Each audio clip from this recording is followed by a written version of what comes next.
Karena penelitiannya 30-an tahun di China, sebuah longitudinal cohort, untuk mencari hubungan antara gizi dan penyakit, terutama kronis. Sampai laporannya itu tebal banget dan dia membuat sebuah statement yang singkat yang sangat senang yang sering saya sharekan dalam seminar-seminar. 80-90% semua penyakit kardiovaskuler. Nah, ini kan bidangnya Dr. Saad. Apalagi semua cancers dan penyakit kronis degeneratif yang lain bisa dicegah sampai hari tua hanya dengan diet vegan.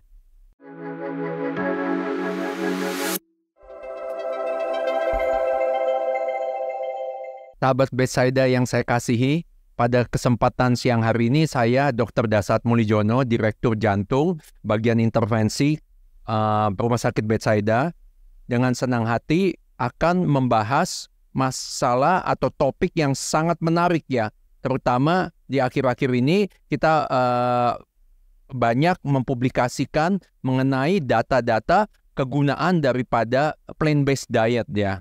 Ya, salah satunya saya sendiri sudah 5 tahun ya bergumul dengan plant-based diet ini dan menggunakan pada pasien-pasien saya, dan terbukti memang pasien-pasien yang setelah dilakukan pemasangan ring ya atau stent melakukan plant-based diet itu angka kejadian instant restenosis atau sumbatan kembali di dalam stentnya itu menjadi kecil sekali. Bahkan kita mendapatkan angka di bawah 5% yang mana terkecil di dunia.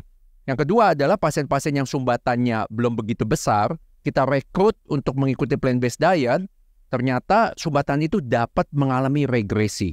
Ya, itu mengecil. Itu sesuatu yang luar biasa yang perlu kita banggakan karena penelitiannya belum banyak atau belum dilakukan bahkan di luar negeri ya. Saya menjadi orang pertama yang melakukan penelitian ini pada pasien-pasien saya di Indonesia. Walaupun jumlahnya terbatas ya sehingga sulit bagi kami untuk mempublikasikannya. Nah, pada kesempatan siang hari ini saya dengan sukacita ya berbahagia bersama teman saya ya yang dikenal sebagai Dr. Ali Vegan. Beliau bernama Dr. Susianto. Nah, selamat siang Dr. Susianto. Ya, Dr. Saad. Coba dokter perkenalkan background dokter ya. Baik. Jadi saya adalah Dr. Susianto ya di bidang gizi dan saya adalah founder dan sekaligus presiden dari World Vegan Organization dan juga Vegan Society of Indonesia. Dok, ini kan masyarakat nih agak bingung ya, karena pengertiannya banyak nih, ada macam-macam istilah ya.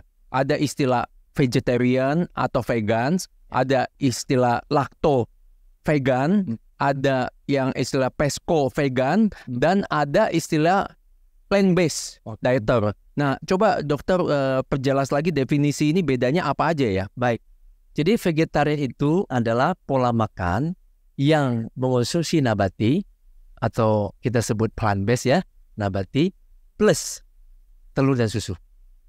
Maka ada istilah lacto-ovo-vegetarian atau lacto-vegetarian atau ovo-vegetarian. Ya. Jadi lacto itu susu, sedangkan ovo itu telur. Jadi vegetarian adalah konsumsi nabati plus susu dan telur. Itu lacto-ovo. Kalau dia cuma konsumsi susu tapi tidak ada telur, ya lacto-vegetarian. Kalau dia konsumsi hanya nabati plus telur tapi nggak ada susu, ya ovo-vegetarian. Kalau dia vegan aja, tidak Vegan mau susu, artinya tidak mau telur, nabati, itu namanya. murni, itu vegan. Ya, ada istilah total vegetarian Oke. atau pure vegetarian. Nah, yang terakhir tadi plant-based. Pesco vegan. Satu lagi, pesco itu artinya tidak konsumsi hewan yang lain kecuali ikan. Ikan. Ya, karena pesco itu ikan artinya. Oke. Ikan aja dok atau termasuk cumi, udang, kepiting? Nah, ini Pesco ini. ada beberapa versi. Iya. Sebenarnya kalau dilihat dari pesconya saya ikan, tapi ada yang kemudian mengonsumsi semua.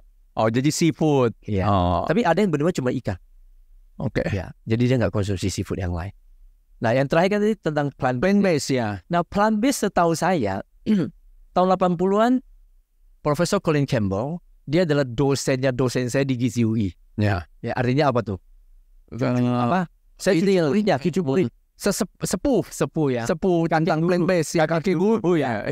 Beliau sangat terkenal di Cornell University sebagai orang yang paling berkompeten bicara tentang plant-based diet. Karena penelitiannya 30-an tahun di China, sebuah longitudinal cohort untuk mencari hubungan antara gizi dan penyakit, terutama kronis. Sampai laporannya itu tebal banget dan dia membuat sebuah statement yang singkat yang sangat senang, yang sering saya sharekan dalam seminar-seminar. 80-90% semua penyakit kardiovaskular. Nah, ini kan bidangnya Dr. Saad.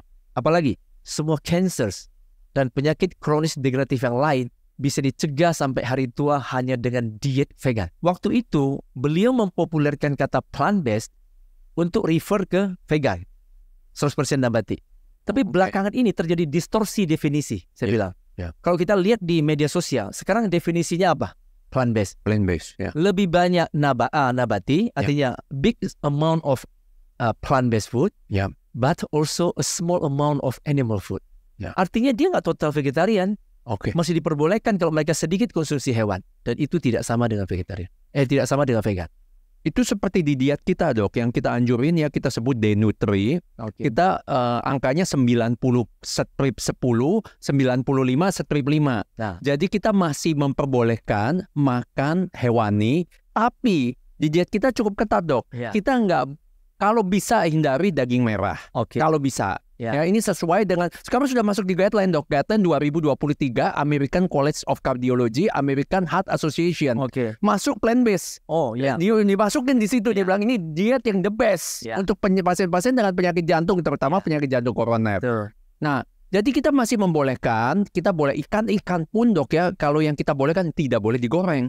Karena nanti berubah, dia ada minyak itu bisa menjadi trans fat, bisa jadi saturated fat, yang seperti dokter sudah ketahui. Nah, jadi kita sangat membatasi juga kalau bisa seafood, karena seafood tinggi kolesterolnya itu kita hindari juga. Jadi kita dan tinggi purin sehubungan dengan pasien-pasien asam urat.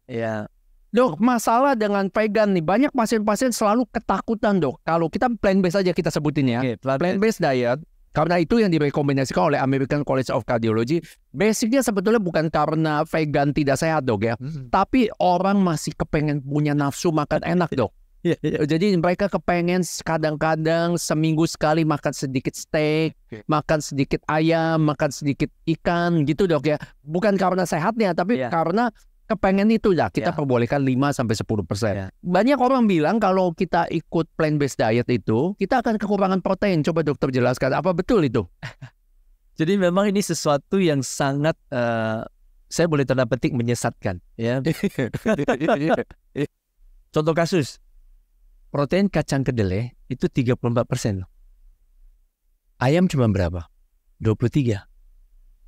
Daging 21-an. Sedangkan seafood, ikan tertinggi 25. Jadi semua di bawah kedelai kan. Bahkan kacang hijaunya 24. Kacang tanah 28. Ini isu kuantitatif. Isu kualitatif. Kita butuh 20 jenis asam amino untuk tubuh manusia. Yang 8-9 itu tidak bisa diproduksi tubuh. Yang kita sebut amino acid essential atau essential amino acid. Sedangkan yang 12 atau 11 itu non-essential. Itu tubuh bisa memproduksi. Dan itu semua, yang 8 itu atau 9, pada anak-anak 9, pada orang dewasa 8. Karena ada satu yang anak-anak nggak bisa. Tapi pada orang dewasa bisa. Makanya dibikin, dia tidak termasuk essential. Seperti lysine, methionine, isoleucine, leucine, triptopan. Ini semua lengkap di dalam produk kedelai saja. Only kedelai. Tanpa harus memvariasikan makanan kacang-kacangan yang lain ataupun makanan umbi-umbian. Jadi contoh kasus, makanan umbi-umbian atau makanan pokok, biji-bijian itu tinggi yang namanya methionine. Sedangkan makanan kacang-kacangan tinggi lysine. Ini ada 2 amino esensial. Kalau kita makan, tidak mungkin cuma makan nasi atau umbi dong. Kan makan bersama tahu, tempe, kacang yang lain. Jadi dengan cara bodoh dimakan bersama, tidak ada kekurangan asam amino esensial sama sekali. Bahkan dengan satu jenis produk kedelai saja, termasuk produk olahannya, termasuk tahu, tempe, kemang, tahu, susu kedelai, itu sudah lengkap semua asam amino esensial. Jadi secara kualitatif juga tidak akan bermasalah untuk protein. Satu lagi yang saya katakan, zaman dulu kan orang menggunakan PER, Protein Efficiency Ratio, untuk menentukan mutu protein. Sejak tahun 93, 30 tahun yang lalu loh, Dok. Udah lama banget loh, tapi banyak yang nggak tahu kan. FDA, FAO, dan bahkan WHO menggunakan standar yang namanya PDCAAS. PDC, Protein Digestibility Corrected Amino Acid Score. PDCAAS. Dan yang mencapai tertinggi sebagai protein dengan mutu yang baik adalah putih telur, susu, dan apa? Kedelai. Bahkan di atas daging sapi cuma 0,92. Sedangkan yang 3 tadi itu, kedelai masuk itu adalah PDCS nomor 1. Artinya angkanya 1. 1 artinya secara kuantitatif dan secara kualitatif bisa memenuhi kebutuhan pertumbuhan dan perkembangan. Hanya satu macam. Iya, lengkap. Oh, oke. Kalau kacang yang lain dok, kayak kacang hijau, kacang merah. Tidak sampai 1, betul. Mereka di bawah 1. Tapi kalau dimakan single kan, Ya. ada nggak orang cuma makan single? Jarang dok, kebanyakan kita kombinasi. Makanya kata kunci untuk memenuhi gizi seimbang adalah variasi makanan. Oh, oke. Kalau variasi makanan tidak akan kurang gizi walaupun tidak makan hewan. Itu kan beans dok ya, kayak kacang-kacang ini beans ya, atau legumes Atau ya. nut. Ya. Legume, Nuts. gini dok, legume atau legum itu sebuah kata untuk menggabungkan antara bean dan nut. Oh. Bahasa Indonesia kan kita kekurangan vocabulary, Ya. kurang kosakata. Ya. Kacang tanah, Inggrisnya bilang peanut kan. Ya. Coba kacang kedelai, soybean, bukan nut. Iya. Pada umumnya secara gizi, kalau bean lebih rendah lemak, nut lebih tinggi lemak. Oh. Tapi walaupun nut itu tinggi lemak, lemaknya tetap lemak. Amino acidnya di nuts Hampir sama. Contoh cukup tinggi. Contoh peanut. Ya. Apa tadi? 28. Ya. Nut kan kacang tanah. Sedangkan soybean 34. Mung bean kacang hijau 24. Oh, oke. Jadi memang legum itu tinggi. Ya. Tinggi protein. Tetapi ada perbedaan di kadar relatif fatnya, lemak. Jadi saya tekankan, seluruh makanan nabati termasuk kacang yang tinggi lemak, tetap mayoritas lemaknya lemak sehat, lemak tidak jenuh. Oke. Unsaturated fat dibagi MUFA, PUFA gitu ya, polyunsaturated sama monounsaturated. Ini semua dalam tubuh bisa menurunkan LDL, kolesterol jahat, low density lipoprotein. Berarti menurunkan cardiovascular disease Yes. resikonya. Tapi mayoritas lemak hewan, bukan cuma kuantitasnya tinggi, tapi juga jenis lemaknya. Lemak jenuh kan, lebih banyak.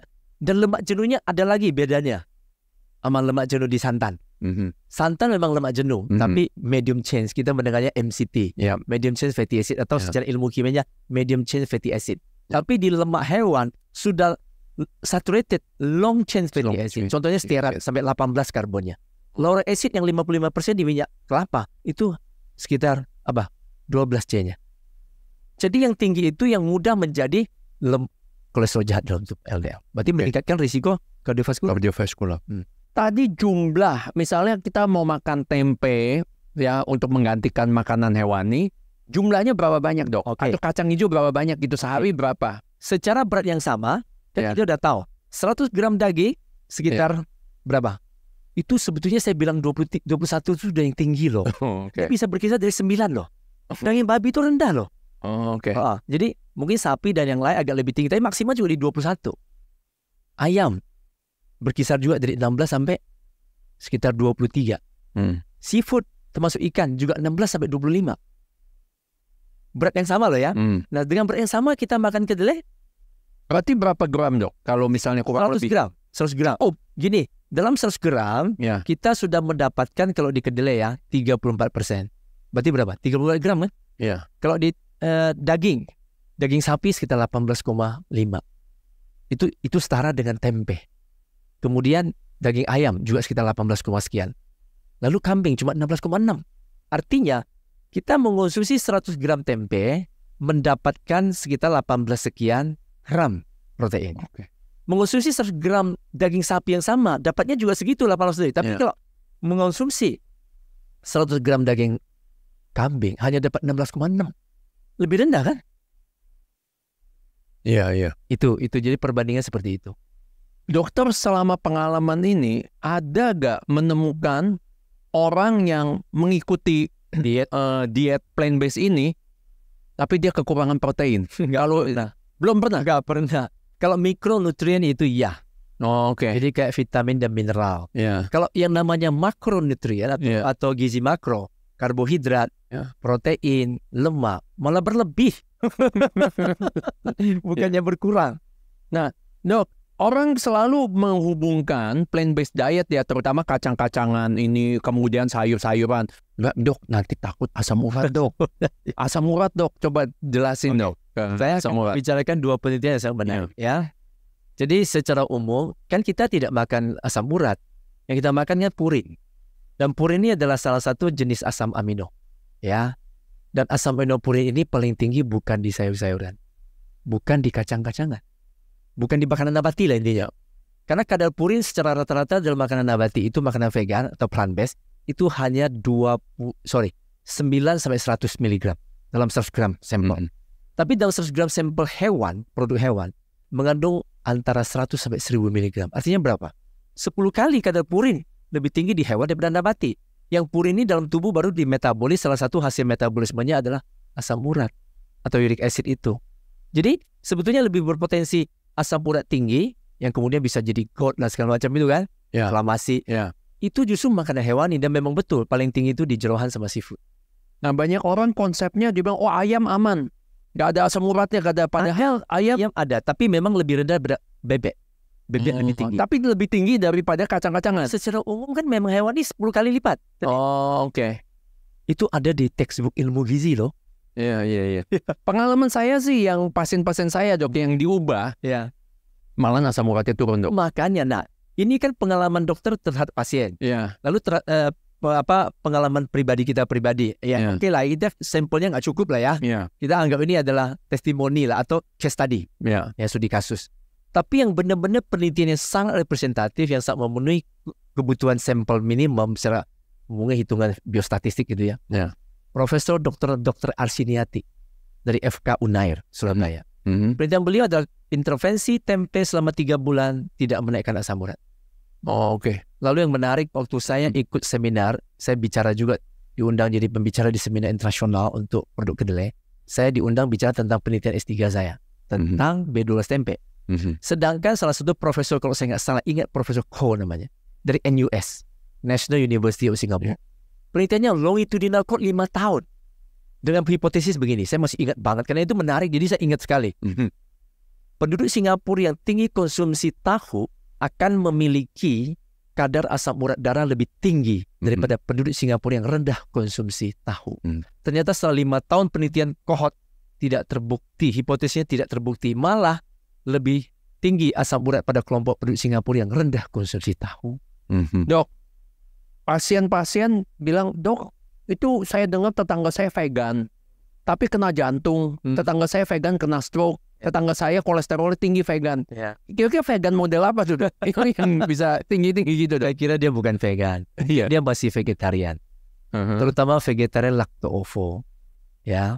Jadi saya pernah dapat cerita begini. Itu pernah saya bikin itu. Dan atau siapa yang bikin video saya menjadi TikTok ya. Jadi saya bilang begini. Ada ibu-ibu ngomong ke saya, dok, Pak, sekarang saya kalau masak kuah nggak mau pakai santan. Saya bilang, kenapa Bu? Santan banyak kolesterol. Saya bilang, ibu salah, santan nggak ada kolesterol. Besok saya mau seminar di International Coconut Oil Conference. Ya, saya diundang jadi pembicara juga. Benefit of coconut oil. Jadi memang santan kelapa, minyak kelapa itu mengandung lemak jenuh. Tapi lemak jenuhnya yang MCT, yang medium chain, asam laurat hampir 60%. Dan itu tidak menjadi kolesterol secara LDL yang tinggi seperti pada long chain fatty acid yang ada di dalam produk hewan. Contohnya C18 asam laurat, lauric acid itu banyak. Dan long chain itu yang cepat berubah menjadi kolesterol jahat. Memang penelitian terakhir membuktikan walaupun lemak jenuh dari kelapa itu jenuh ya, saturated, tapi dia termasuk medium chain. Jadi dia memang bisa menaikkan LDL, tapi dia juga menaikkan HDL. Artinya kompensasinya bagus gitu. Tapi kalau lemak hewan, no. Itu karena long chain menaikkan LDL yang tidak, sehingga menaikkan risiko itu kan kardiovaskular. Kalau saya bilang ke ibu itu, ibu salah. Lalu ibu ganti apa sih santannya? Ganti susu, dia bilang, Mbak. Saya bilang susu malah mengandung kolesterol. Semua produk hewan, dok, mengandung kolesterol, termasuk ikan. Banyak orang percaya ikan ada kolesterol. Kolesterol ikan 40 sampai 140 kadarnya, tergantung jenis ikannya ya. Kemudian kalau kita lihat durian, santan, itu tidak ada kolesterol. Karena semua tumbuhan tidak ada kolesterol, semua plant based, termasuk alpukat dong ya, tidak ada kolesterol ya. Pokoknya makanan vegan tidak ada kolesterol. Tapi vegetarian kan tidak murni vegan. Dia masih konsumsi telur dan susu. Apalagi yang namanya vegetarian tidak gizi seimbang, gara-gara tidak makan daging, nggak makan ayam, nggak makan seafood, dia hantam itu telur banyak-banyak. Termasuk merahnya tuh dok ya. Kuning telur. Terutama merahnya ya. Kuning telur tuh kadar kolesterolnya 1.500 mg. Dia cuma di bawah otak yang 2.000 mg. Tapi dia jauh di atas kolesterolnya seafood, jeroan, daging. Jadi kuning telur kolesterolnya berapa kali lipat daripada daging merah? 10 kali lipat. Oh, jadi dia lebih tinggi lagi malahan ya? Dagingnya yang berkisar ratusan. Oke. Ada yang 90, ada yang 100, ada yang 100 lebih. Dia 1.500. Coba. Dengan berat yang sama ya. Kita kalau ngomong gizi pasti dengan berat yang sama gitu. Nah kadang-kadang gini dok. Ini sekarang ini zamannya udah zaman kacau dok ya. Orang bisa bikin YouTube semau-maunya. Ya, suka-suka. Ya, disuruh di YouTube disuruh makan telur, termasuk merahnya. Kemudian ada lagi YouTube yang menyatakan LDL tinggi itu bagus. Jadi lebih, aduh dok, kita juga pusing jadi dokter jantung ya. Pada penelitian LDL ini yang udah paling lama, udah 30 tahun lebih. Ya. LDL tinggi itu menyebabkan sumbatan jantung. Betul, AHA sampai sekarang masih begitu. Iya. AHA, American Heart Association, tetap merekomendasikan hanya boleh 10% saturated fat. Ya. Asal lemak jenuh dari total fat yang kita konsumsi. Ya. Kita kan sekitar 20-30% total kalori kita sehari. Tapi dari 30% total kalori sehari untuk lemak itu hanya 10% lemak jenuh. Itu rekomendasi AHA. Ya. AHA kan? Ya. Dan tetap LDL bermasalah, siapa yang bilang enggak gitu loh. Iya. Ya. Betul. Jadi ini satu. Yang kedua, kalau dikatakan memang tidak semua kadar kolesterol dalam tubuh kan dari hasil yang kita makan. Saya setuju, tubuh kita liver produksi ya. Apa bahan bakunya saya mau tanya? Makan itu tetap banyak di hewan dibandingkan di nabati gitu loh. Iya, bahan bakunya dari hewan yang dimakan. Betul. Nah, satu lagi dok yang soal orang suka maaf kata ya, yang agamanya tertentu kan suka makan vegan ya. Tapi dia makannya digoreng dok. Ya. Setuju. Tepung-tepungan. Ya. Nah dokter juga, saya tadi kita ngobrol sedikit bahwa dokter juga anti gula-gulaan ya. Refined carbohydrate ya. Coba dokter jelaskan sedikit makanan gorengan itu, makanan tepung-tepung itu apa akibatnya ke tubuh? Oke. Jadi sebetulnya gini, kalau orang itu omnivore ya, terkena jantung kayaknya saya nggak terlalu heran. Aterosklerosis itu nggak terlalu penyumbatan. Karena memang konsumsinya beresiko tinggi. Hipertensi itu salah satu cardiovascular disease kan. Memang tinggi sekali dalam penelitian. Dalam jurnal-jurnal penelitian yang saya baca. Dan sering saya share dalam seminar. Resikonya kalau ini penelitiannya case control ya. Jadi kalau non-VG atau omnivore itu adalah 1 sebagai kelompok kontrol, maka vegan tinggal berapa? 0,22. 25. Berarti 4 kali lebih rendah resiko hipertensi pada kelompok vegan. Atau plant-based lah. Tapi plant-based yang benar 100% loh ya. Bukan yang masih 5-10% daging gitu. Kemudian begitu dia masukkan lakto-ovo vegetarian, dia nggak makan hewan loh. Tapi masih makan telur dan susu dan produk bahannya. Tahu nggak naik jadi berapa? 0,45. Hampir 2 kali lipat kan? Dari 0,25 naik jadi 0,45 atau 0,4. Begitu PESCO naik lagi. PESCO naik sekitar 0,6 sekian. Begitu dia semi vegetarian, artinya kadang-kadang VG, kadang enggak. Paling seminggu paling berapa kali gitu kan. Itu naik lagi 0,7 sekian. Jadi itu urutan profil risiko. Dan ini profilnya similar, mirip antara hipertensi, obesity, kemudian diabetes. Sama. Makin banyak menambahkan hewan ke dalam pola makan kita, makin meningkatkan risiko penyakit-penyakit tadi. Nah, goreng-gorengan dok sama karbohidrat. Itu omnivore tadi ya. Kalau dia masih lakto-ovo, kemungkinan bisa datang dari hewani yang tinggi lemak jenuh, itu telur dan susu, dan juga kolesterol. Kalau dia vegan, resikonya kan sudah tidak ada sumber kolesterol. Ada. Satu, yaitu adalah gorengan. Ketika makanan digoreng, dan dalam satu penelitian profesor saya di Gizi UI, pemanasan minyak di atas 180 derajat akan menjadikan minyak itu muncul namanya trans fat. Yang tadi dokter bilang, trans fatty acid, lemak trans. Dan lemak trans adalah meningkatkan kadar LDL juga. Kolesterol jahat. Sehingga itu risikonya. Dan satu hal lagi yang cukup bahaya, karsinogen ya. Lemak jadi bisa menyebabkan memang kanker, berbeda dengan karsinogen pada daging produk hewan yang dibakar. Barbecue. Contohnya sate, daging asap, ikan asap. Itu keluar namanya benzopiren. Itu karsinogen. Kemudian PAH. Polyaromatic hydrocarbon.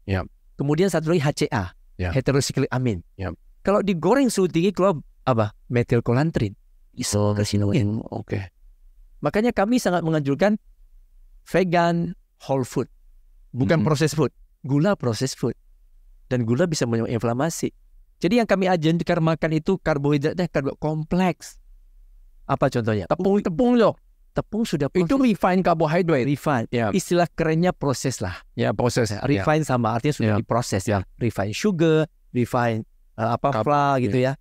Dan itu memang apalagi coba gantung kan sehat. Whole food. Whole food. Pokoknya kita promosinya whole food. Saya punya penelitian 35 batch loh, Dok. Indonesia sama di Malaysia. 35 batch semua berhasil menurunkan semua metabolic syndrome. Hipertensi turun, kolesterol LDL turun, total turun, lingkar perut turun, berat badan turun, triglycerid sampai 1134, gila nggak tuh? Maksimal kita 150. Iya. Kita 303 coba. Hanya berapa hari? 21 hari. Diet saya sebut 21 days whole food vegan diet. Itu apa syaratnya? 1, nabati. Nggak ada 5%, 10% hewan, nggak ada. Kedua, no gorengan. Ketiga, tidak ada tepung-tepungan. Keempat, tidak ada added sugar. Kita gula dapat dari buah-buahan, fructose. Dan makannya bersamaan dengan seratnya. Jadi kita nggak bikin jus, pisah serat. Paling banter blender, smoothie. Jusnya masih di dalam. Kalau nggak makan buah potong, buah utuh. Jadi whole food vegan diet, WVD. Dengan begitu, 35 batch semuanya berhasil. Dok, tepung-tepungan ini juga menaikkan asam urat ya? Bisa. Sebetulnya kan gini, purin kan ada. Purin memang ada di dalam makanan nabati. Tapi sekali lagi, 10 kali lipat di bawahnya hewani. Jadi average ya, range ya asam purin, bukan asam urat. Purin yang kemudian dalam tubuh baru jadi asam urat kan, salah satu hasil metabolisme. Itu kira-kira 9 sampai 100 saja, Dok. Itu kadar purin dalam nabati atau vegan. Tapi kadar purin di dalam produk hewan 100 sampai 1000 mg. Oh, oke. Ya. Dok, tadi sehubungan dengan trans fat. Kita tahu makanan processed food seperti cookies ya. Cookies, biskuit, es krim, macam-macam processed food itu kan banyak mengandung trans fat, Dok ya. Ya, kalau memang ada suhu tinggi ya. Ya, suhu tinggi atau dia dalam bentuk mentega yang sudah dipadatkan, namanya dihidrogenasi. Yes. Itu bisa jadi trans. Nah, kadang-kadang kita harus hati-hati, Dok ya. Kadang-kadang pasti tinggal main sebut aja ini adalah vegan cookies, vegan ice cream, vegan apalah, mayones, vegan blok itu ya. Setuju. Tapi pada prinsipnya kan kita kalau membandingkan itu kan apple to apple, Dok. Contoh, orang bilang tempe sehat, digoreng nggak sehat. Saya setuju. Bukan tempenya nggak sehat, tapi proses penggorengannya. Nah, saya kalau membandingkan, jangan bandingkan ikan atau ayam kukus dengan tempe goreng, jangan dong. Kalau membandingkan mesti tempe goreng sama ikan goreng, itu perlu apple to apple. Oke. Bukan cuma bahan bakunya, tapi proses pengolahannya harus dibandingkan dong. Oke. Kan itu memberi kontribusi kejahatan terhadap makanan itu. Dalam diet dokter, peran garam, Dok, garam-garaman dibatasi nggak? Dibatasi, tetap harus low, terutama hipertensi kan kita tahu sodium kan, sifatnya dia kan hygroscopis ya. Tapi kan lawannya kalium. Makanya ya kita imbangi dengan buah-buahnya tinggi kalium. Jadi ini satu. Kedua, saya kembali ke cerita trans fat tadi sedikit. Hewan memama biak, nggak usah digoreng, nggak usah dimasak, sudah ada trans fat. Serius, mau makan mentah aja ada trans fat. Tapi kalau lemak tumbuhan, kalau dipanaskan suhu tinggi dia baru jadi trans fat. Suhu kamar enggak. Jadi cara makan minyak yang benar apa sih? Ditaburkannya jadi salad, itu paling sehat. Tapi yang namanya minyak, Dok, tetap di piramida makanan gizi. Tetap di puncak piramida. Itu GGL. Gula, garam, lemak. Nggak boleh banyak, walaupun dia sehat tetap nggak boleh banyak. Apalagi yang orang mau turunin berat badan, Dok ya. Iya, betul. Karena kalau dia minyak terus. Kalori minyak paling tinggi kan lemak. 9 kalori kan 1 gramnya lemak. Karbohidrat protein 1 gramnya cuma 4 kalori. Dok, kalau garam kalium ada nggak, Dok, di Indonesia? Ada. Indonesia saya nggak tahu. Di luar negeri ada KCl, ada. Nah, kita di kita nggak ada, Dok, ya nggak. Mungkin ada ya, cuma kita kan bukan peminat kuliner yang luar biasa. Saya pokoknya ada makanan ya bersyukur sudah itu, asalkan nabati. Jadi nggak milih-milih gitu, nggak rewel gitu. Tapi saya yakin ada, karena di luar negeri saya pernah menemukan KCl. Oke. Dok, jadi, ikut plant based. Pengalaman dokter, perlu suplemen nggak, Dok? Kayak B12, B2, vitamin D, iron, besi. Besi kadang-kadang menjadi masalah juga, Dok. Zinc, omega 3. Jadi sebetulnya kalau kita mau sangat teliti, yang menjadi rekomendasi kami dari, kan kita juga ada PCRM ya, Physician Committee for Responsible Medicine. Kami punya 5.000 lebih dokter dan ahli gizi vegan di sana. Ketuanya Dr. Neil Bernard, saya kira Dr. Dasar baca penelitian. Jadi pusat kita di Washington DC. Tahun lalu Oktober saya diundang ke sana, ke Washington DC. Bicara di Kongres Vegan sedunia. 700 delegasi sedunia. Saya dengan bangga memperkenalkan Indonesia memiliki fasilitas vegan yang luar biasa. Kita punya 30 sekolah vegetarian vegan. Salah satu di Jakarta, tersebar di seluruh Indonesia. Kita punya 7 rumah sakit berbasis vegetarian vegan. 7 rumah sakit loh. Itu bukan sesuai dengan requestnya pasien loh. Memang itu sajiannya. Dan saya pernah membuat penelitian di rumah sakit tersebut. Bagaimana daya terima pasien terhadap makanan vegetarian vegan. 80% lebih acceptable. Acceptance-nya tinggi. Jadi di situ dianjurkan bahwa sebetulnya yang namanya tadi suplemen itu ada beberapa yang memang krusial, terutama contoh B12. Kalau kita di Indonesia kan banyak tempe. Di luar negeri kan belum tentu. Memang sekarang udah mulai menyebar, tapi kan mereka bukan konsumsi rutin kayak gitu. Dalam penelitian saya 100 gram tempe seger ya, bukan yang kering. Kering bisa naik sampai 5,9 mikrogram.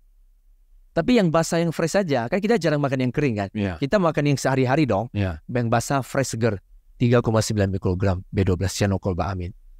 Dalam 100 gram yang sama, tapi daging sapi hanya mengandung 3,0 mikrogram B12. Kebutuhan kita dong sehari 2,4 mikro.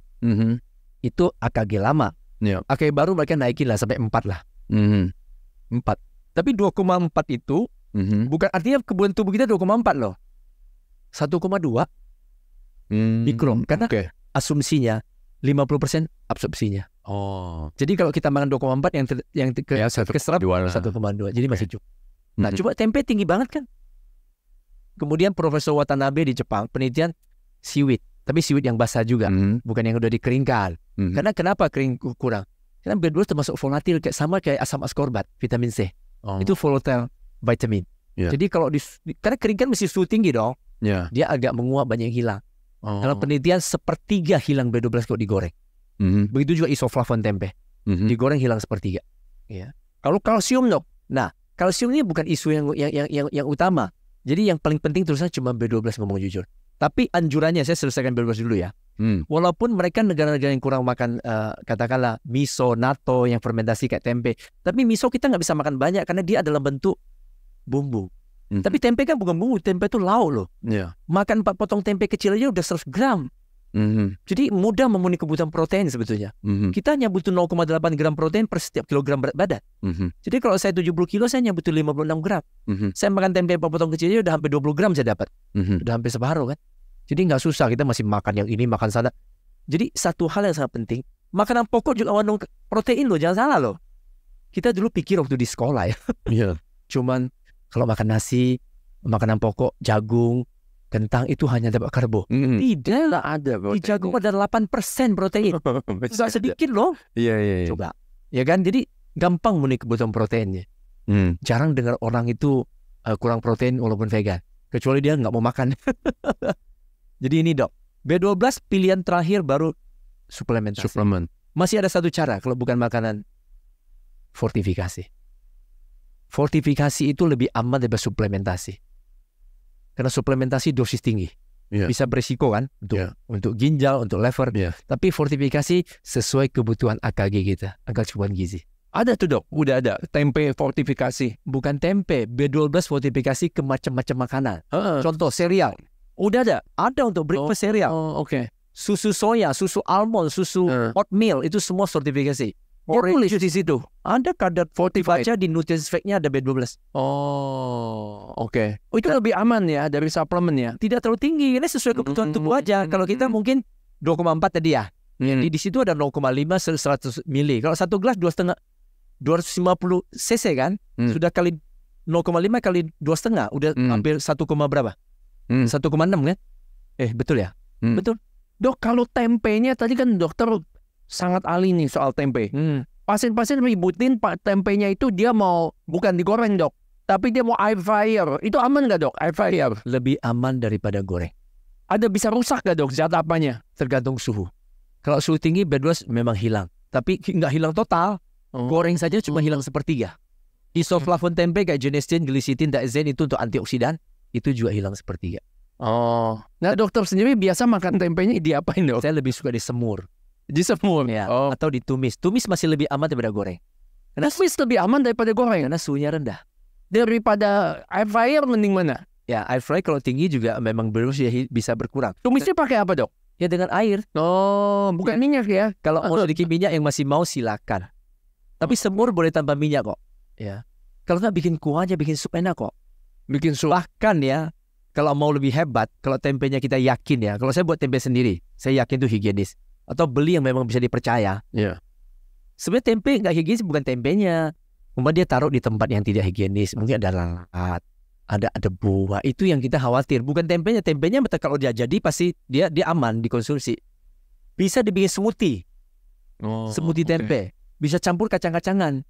Bisa campur pisang. Bisa campur apa lagi? Buah-buahan. Bahkan bisa campur kurma atau angco, tahu nggak? Tahu. Ya. Itu oke aja. Gitu. Nah, belakangan ini ada YouTube yang menyatakan tempe itu GMO. Ya. Tahu GMO, jadi jangan makan, hindari tempe. Nah itu gimana komennya dok? Jadi begini, sebetulnya kan BPOM kita sudah banyak membuat penelitian untuk food safety ya. Badan pangan terhadap katakanlah kedelai GMO, genetically modified organism, atau yang istilah umumnya transgenik ya. Itu tidak ada faktor yang menyebabkan kanker yang sebenarnya tulis di media sosial. Dan Bapak Ibu mesti tahu yang namanya sejarah GMO itu sudah di atas setengah abad loh. Di atas 50 tahun loh. Jadi sampai hari ini kita tidak ada jurnal-jurnal ilmiah yang mempublikasi bahwa kedelai GMO membuat kanker. Itu satu ya. Tapi tentunya kalau ditanya lebih bagus yang non-GMO ya kita pasti pilih non-GMO. Tapi kita juga tidak boleh mengatakan GMO itu menyebabkan kanker. Memang nggak ada fakta ilmiahnya yang betul-betul bisa dipercaya, evidence base-nya ya. Kan cuma katanya-katanya. Nah satu hal yang lebih lucu dok. Banyak medsos juga tulis hoax begitu kan. Wanita jangan makan produk kedelai bisa kanker payudara. Karena mereka tidak bisa membedakan apa yang disebut dengan isoflavon dengan apa yang disebut sebagai hormon estrogen. Lalu disebut fitoestrogen. Fitonya tumbuhan kayak fitokimia. Senyawa kimia yang hanya ada di tumbuhan. Tapi senyawa kimia alami ya, bukan sintetik ya. Malah berfungsi untuk antioksidan kan. Tetapi penelitian ilmiah yang sering saya baca ya, bahkan ada teman saya itu ahli kedelai ya, gizi kedelai ya.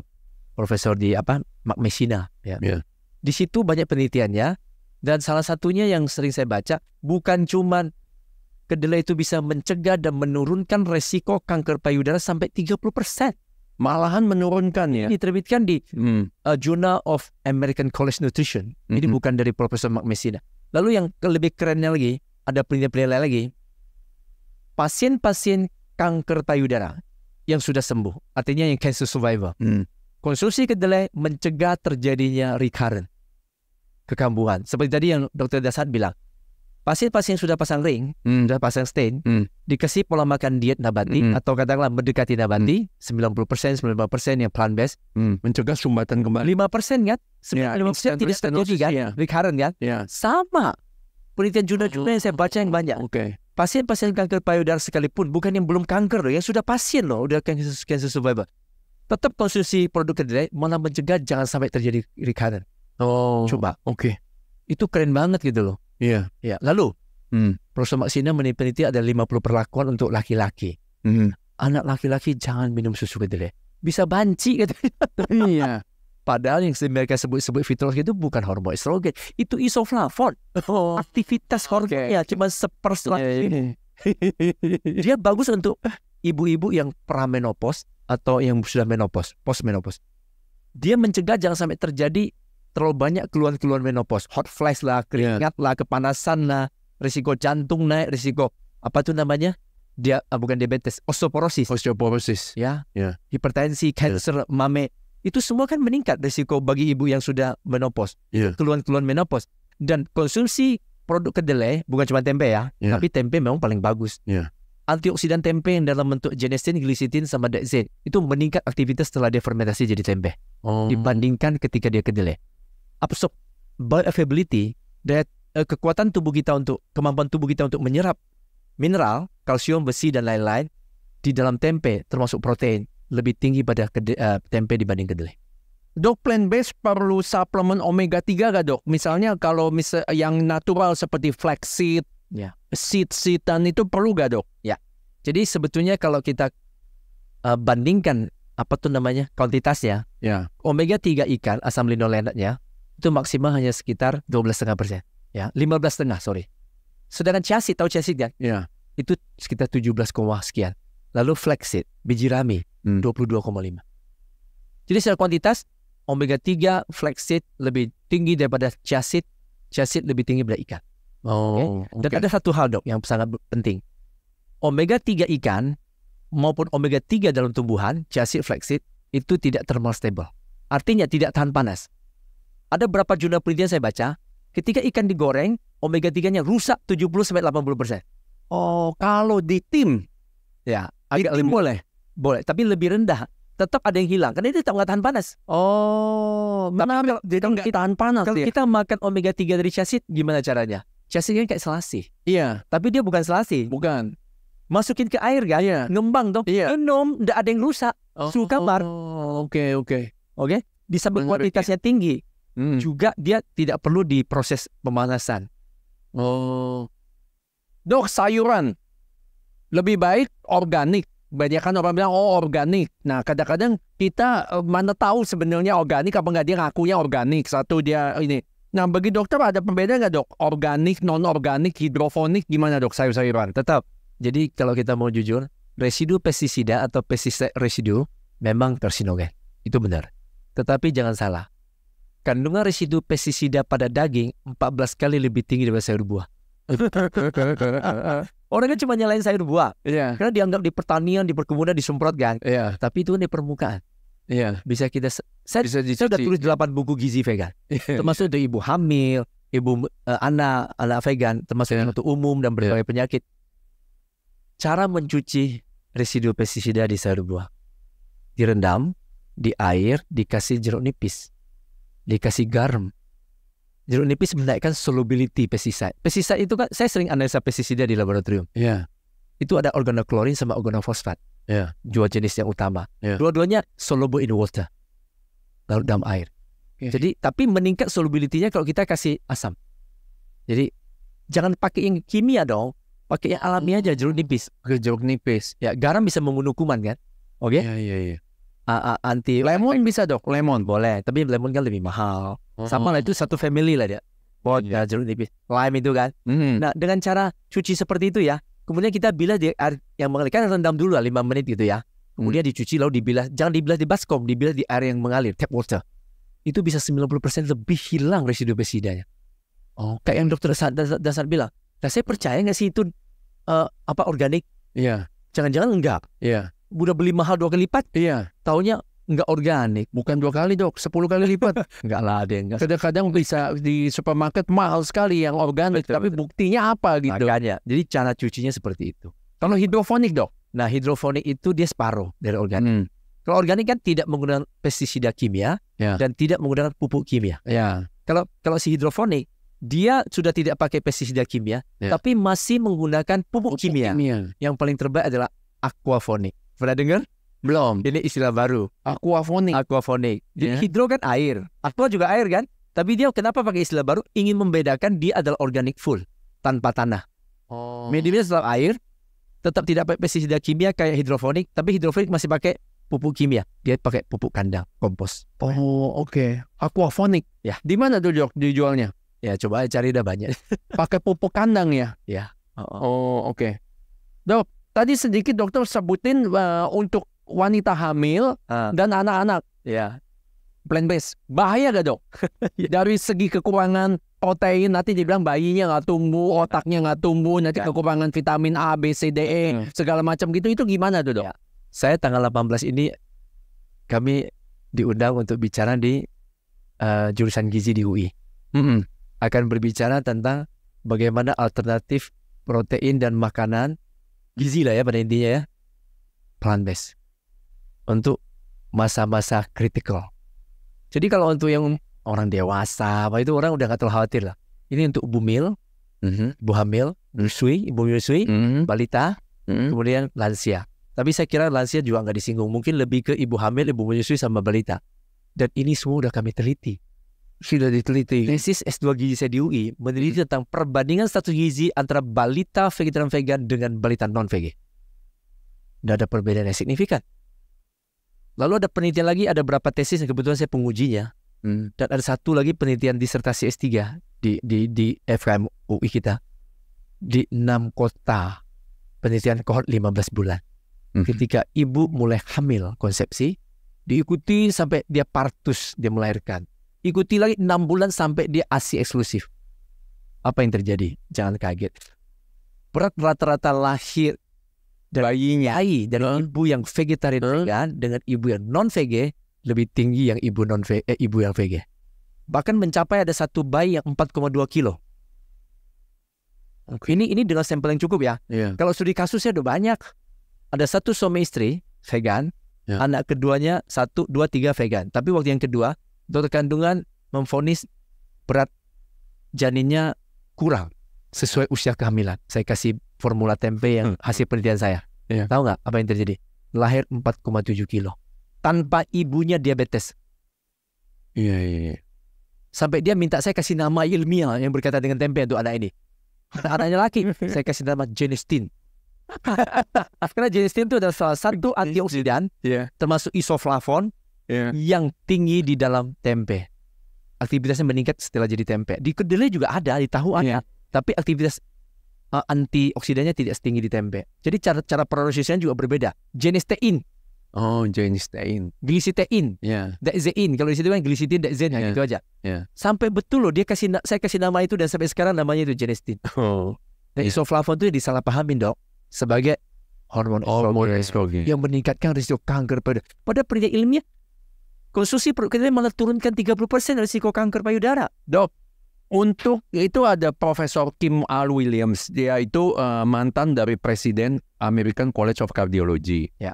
Pengakuan beliau selama masa COVID ini, dia belum menemukan nih satu pasien pun yang ikut plant-based diet dengan benar meninggal kena COVID.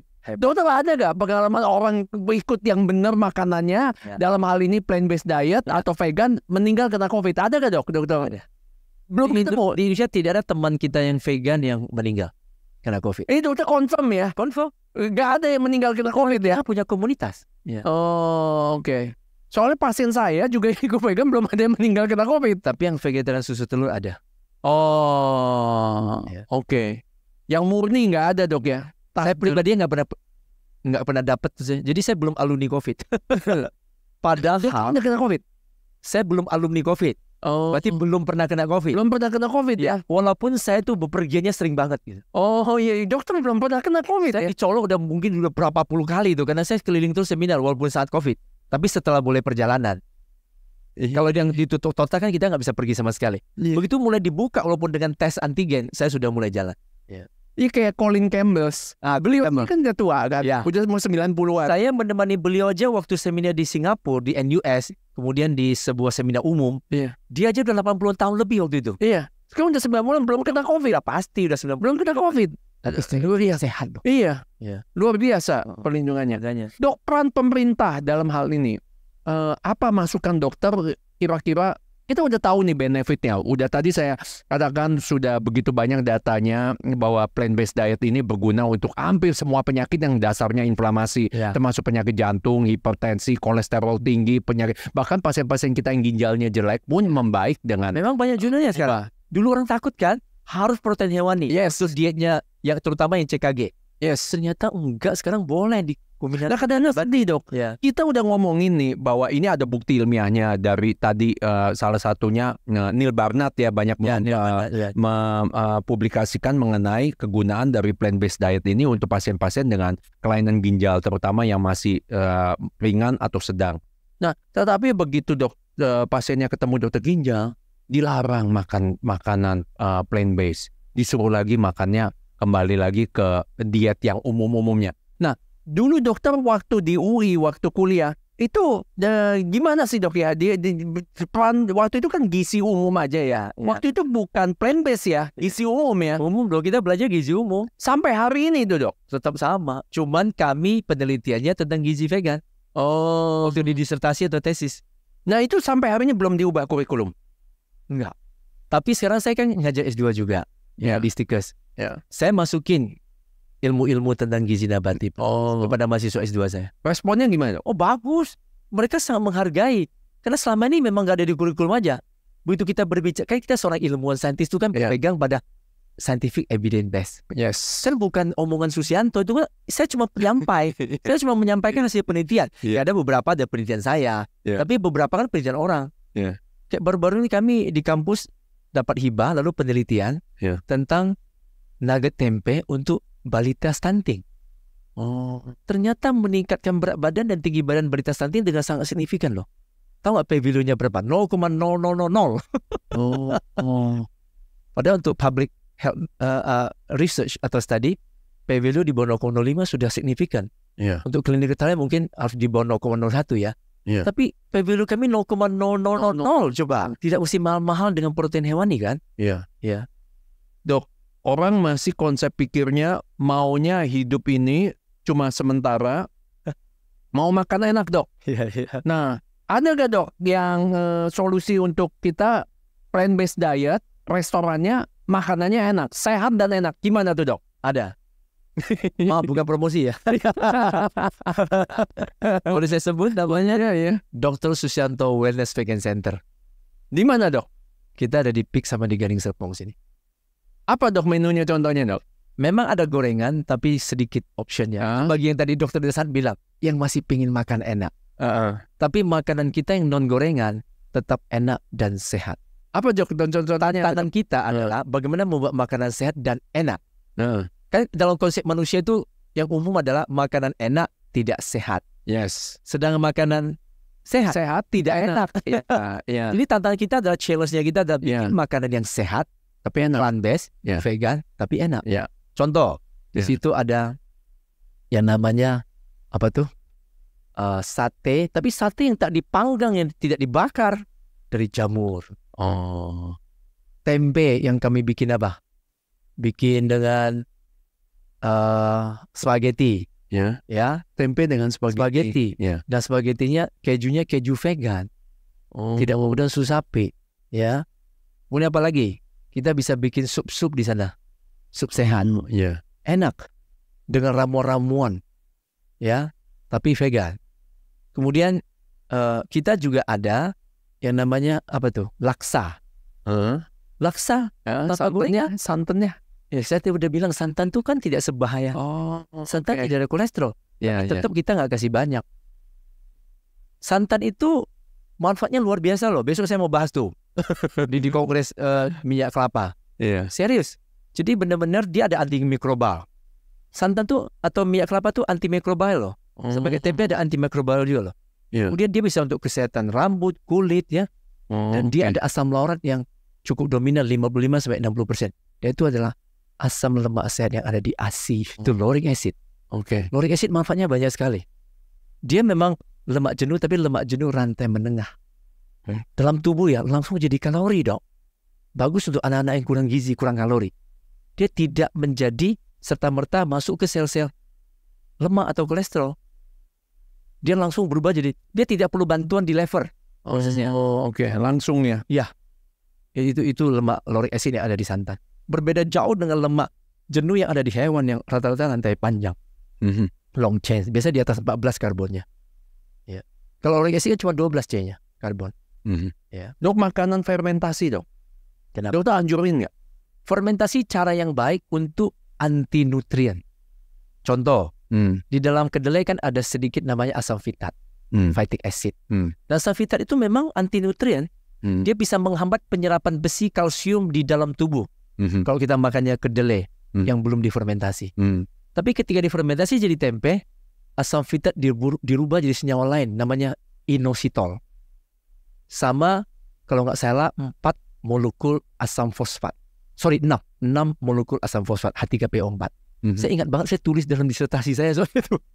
Dan itu tidak lagi mengikat. Karena fitatnya udah berubah kan. Dan fitat tidak lagi mengikat mineral. Jadi bioavailability, tahu bioavailability ketersediaan biologisnya jadinya dari si mineral kayak kalsium dan besi dalam dalam tempe lebih tinggi bioavailability daripada dia di dalam kedelai. Padahal kan sama, kedelai juga. Iya. Bahan bakunya kan kedelai. Tapi begitu lewat fermentasi, meningkat mutu kalsium, mutu besi. Tubuh lebih gampang menyerap. Kalau fermentasi yang lain kayak sauerkraut, kombucha gitu. Nah, itu yang begitu karena terutama enzim apa istilahnya itu? Fermentasi dari buah ya, atau dari apa gitu ya. Itu prosesnya beda sama fermentasi tempe. Fermentasi tempe itu hanya menggunakan Rhizopus oligosperus, itu kapang, mold, atau fungus, jamur. Tapi coba fermentasi yang buah segala macam pakai apa? Gula. Tinggi banget gulanya. Oke? Sedangkan ini nggak pakai gula. Jadi tempe itu benar makanan yang luar biasa. Kenapa? Dia tidak tinggi natrium. Kita tidak perlu tambahan dan dia tidak tinggi gula. Dia apa adanya dari kedelai. Jadi fungsinya si Rhizopus oligosperus atau Rhizopus oryzae, dia hanya mengurai, ya, membuat dia menjadi lemak yang utuh jadi asam lemak, protein yang utuh makromolekul jadi asam amino, sehingga tubuh lebih ringan untuk mencerna. Oh, berarti poinnya Dok, kalau gitu kita makan yang bangsa yang kayak kadang-kadang kita makan kimchi ya, tapi manisnya bukan main. Itulah yang saya bilang itu kurang sehat. Terlalu asin dan terlalu manis. Oh, itu juga bahaya untuk penyakit orang dengan hipertensi ya. GGL kan, gula garam di atas puncak piramida. Tidak boleh dikonsumsi banyak. Oke, ini jadi penting ini diketahui ini. Makanya fermentasi tempe itu perfect. Dia tidak melibatkan. Kalau oncom Dok, oncom. Nah, oncom itu sama fermentasi yang tidak melibatkan gula, tetapi bahan bakunya bukan kedelai utuh, tapi kebanyakan adalah apa? Tahu. Bahan bakunya tahu. Oh, ini bukan bahan daunnya, bahan bakunya bukan tempe. Kan. Dan memang raginya, sebenarnya bilang ragi juga nggak tepat sih ya. Ragi itu kan yeast ya. Kalau kita bikin roti, itu yeast, itu benar, itu ragi. Tapi orang sering bilang ragi tempe, sebenarnya bukan ragi itu. Secara mikrobiologinya salah. Jadi dia sebenarnya adalah fungus. Fungus ya. Jadi kemudian dia jadi putih kan, yang melapisi tempe, itu namanya micelia.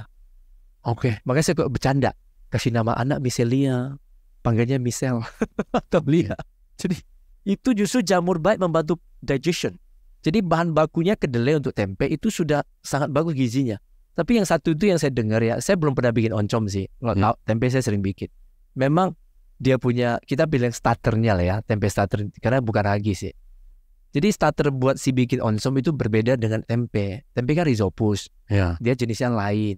Kalau yeast kan beda, kalau mises kan, yang untuk bikin roti kan.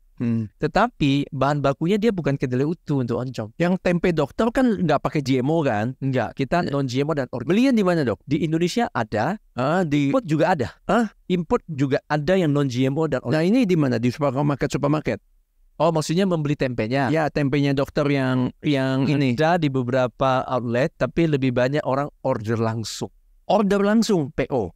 Oh, nanti bisa PO. Ini bisa tahan berapa lama Dok kalau disimpan? Kalau kita biarkan di suhu kamar, mulai dari dia udah sempurna fermentasi, kan dia sudah tercover dengan itu micelia tadi yang Nah, itu bisa kita sekitar 2-3 hari freshnya. Kemudian dia akan berubah menjadi yang orang Jawa bilang tempe busuk. Pernah dengar? Di Taiwan kan ada tahu busuk. Kita ada tempe busuk. Tapi itu sering dibikin jadi sambal kan. Dan ada beberapa penelitian membuktikan tempe busuk itu masih layak makan. Dia belum patogen gitu. Dan yang hebatnya tahu nggak? Katanya aktivitas antioksidannya meningkat. Kalau tempe itu busuk, bukan busuk beneran. Sebenarnya dia kematangan lah. Kematangan prosesnya fermentasinya kematangan kayak korma. Itu udah kematangan. Kenapa dia begitu? Karena di suhu kamar tuh suhu yang bagus buat dia terus fermentasi. Disebut over fermented. Jadi fermentasi kelewat. Nah, caranya disimpan di kulkas tahan lebih lama.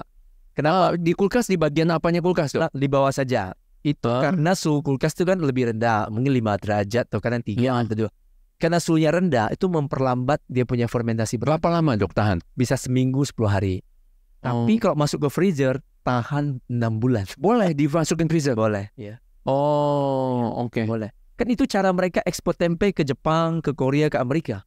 Kalau nggak mana bisa tahan sampai ke sana. Transportasinya udah berapa lama?